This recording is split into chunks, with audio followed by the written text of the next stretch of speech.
Hello, everybody. This is Ralph Martin with rjqualityconsulting.com. And in this video, I want to talk about the ISO 17025 Risk and Opportunities template that I am offering to all of my readers. Right now I'm on my latest blog post entitled ISO 17025 Risk and Opportunities Template. I've had a number of requests from my readers to, give examples of risk and opportunities as they apply to ISO 17025. And really, this template, I decided to, I've been utilizing this particular risk and opportunities template, which I'll show you how to download that from this blog article and from this video as well. But I wanted to talk a little bit about the risk and opportunities template, how to use it. I've been using this particular template for quite some time now for a lot of different laboratories that I've consulted with, and also not just ISO 17025 laboratories, but also other organizations that meet the requirements of other ISO standards, such as ISO 9001 and some of the other standards that require risk analysis. So, as many of you may know, there was a big change to ISO 9001 back in 2015 when the new version of the ISO 9001 standard, which came out in 2015, and then due to that, many of the other ISO standards followed suit and introduced this idea of risk-based thinking. Basically, what happened in the ISO world is the ISO technical committees got rid of the requirement for preventive action and really replaced it with this risk-based approach to prevent nonconformities from occurring. So this is not, unlike nonconformities where you are correcting a problem that has already occurred, risk-based thinking is really preventing something that hasn't occurred yet. And then also utilizing the template and the requirement for opportunities for improvement. So what I'd like to do is kind of go through this article real quick. You can go ahead and in the description of this video, you can click on the link in the description to read this full article that I wrote concerning risk and opportunities and streamlining laboratory quality management. It's a really good article that covers a lot of the technical aspects of risk-based thinking and really the requirements within the ISO 17025 standard, specifically section 8.5, which goes into risk and opportunities. And then I will show you some other areas of the standard where this risk-based thinking comes into play and really how to use it. But first things first, what I'd like to do is show you the risk and opportunities template. So if you scroll down and as you're reading my article, first of all, you will see this video when I'm finished with it right in this section.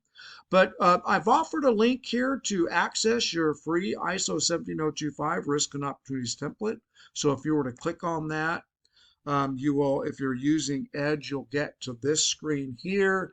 And then the same thing happens with Google and some of the other browsers, but it'll allow you to download the file. So just click on the file there. You can go ahead and download it. And as you download it, as I'm sharing my screen, we will look at this document together. So this right here is really a risk and opportunity for improvement register. Now, what I'd like to do is kind of go over it with you real quick. You can read the articles to get the article here to get a little bit more detail. But the way this spreadsheet works is it's divided up into two major sections. You have your pre-mitigation section and your post-mitigation section. The idea here is to type in your risk. It could be something like, oh, I don't know, there is a risk that, if I could type, that only, there is a risk that will occur, and this is just an example, because the lab only has one autoclave, let's say, and it is old. If it should fail,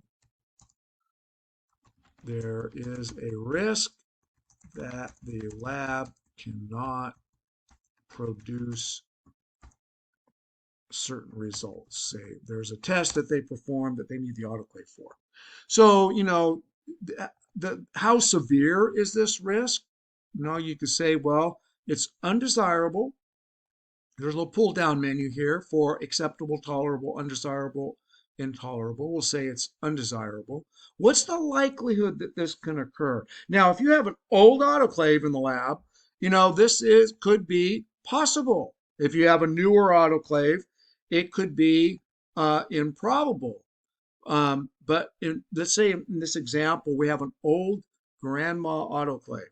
So it is possible. It might even be probable if it's really old.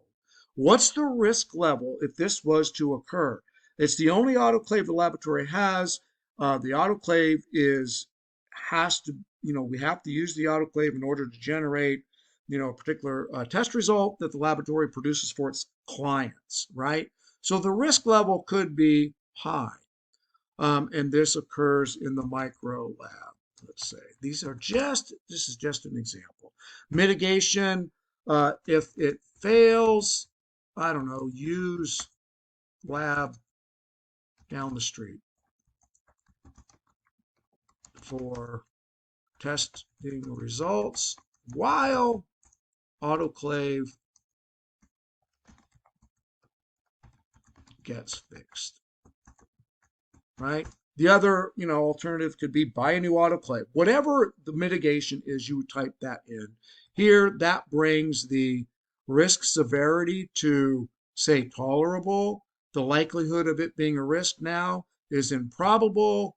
And then the risk level now went from, say, high, and let's just say that we'll do this as a medium risk, and this mitigates the risk. So the idea of this template is that you identify um, your risk within the lab, and then you document them in this register, and then ultimately you would have a handful of risks and opportunities for improvement, and then you would discuss this at management review, and then add comments, add other mitigations that you might get during the discussion at management review. What I'd like to do is kind of show you in the standard, where does risk apply in the standard? So if you look at the standard, and what I did is I just typed in, the word risk, and, control F, find risk. And you'll notice as you go through the standard where these occur. So first, I'll go to the first one. First, risk is just risk-based thinking in the introduction of the standard. It introduces this risk-based thinking idea. Next one is in section 4.1, where we talk about risk to impartiality.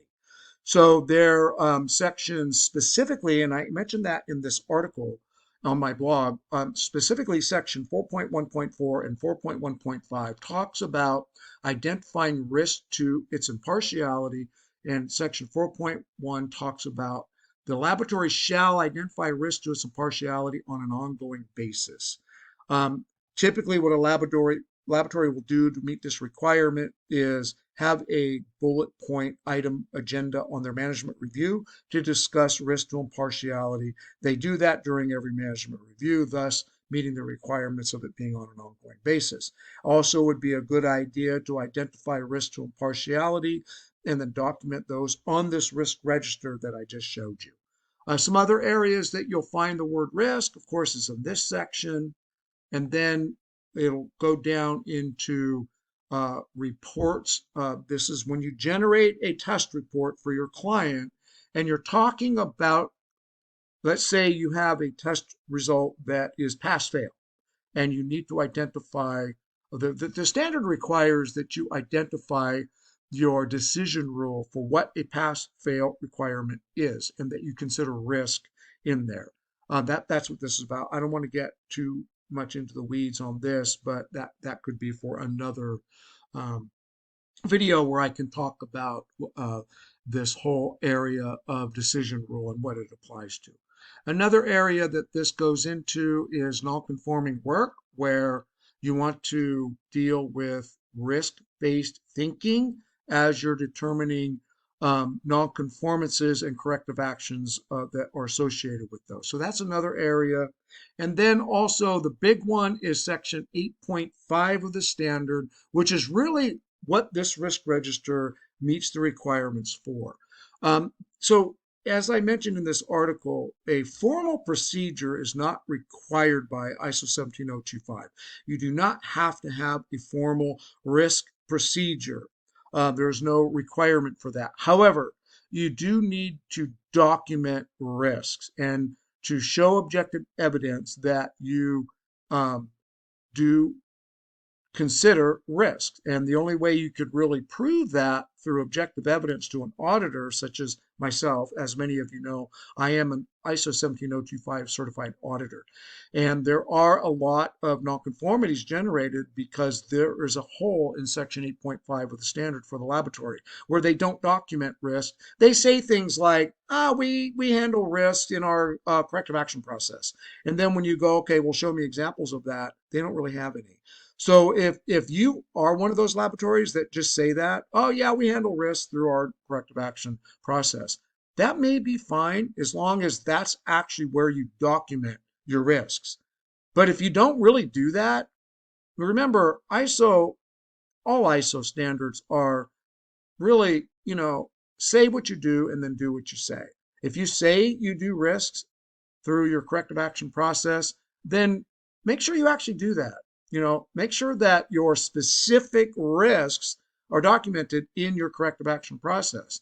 If you don't have that and you're just saying that, then you will get a finding from an auditor, guaranteed. I recommend not saying that you do it in your corrective action process and that you use this risk register to document your risk independently of your corrective actions. Don't combine them. I don't think that's a good idea to do that. Some labs do a good job at it, but they really have separate corrective actions that are specific to risks. Because remember, risk-based thinking is not coming up with a corrective action to a problem that has already occurred. The idea of risk-based thinking is to identify issues before they become problems, right? So using your corrective action process for risk-based thinking is probably not a good idea. That being said, if you use this risk register, as I have outlined in this blog article, I think you will find it valuable. Again, just go ahead and click the link below the video and you can get your free risk and opportunities template. This is Ralph Martin signing off. You make it a great day.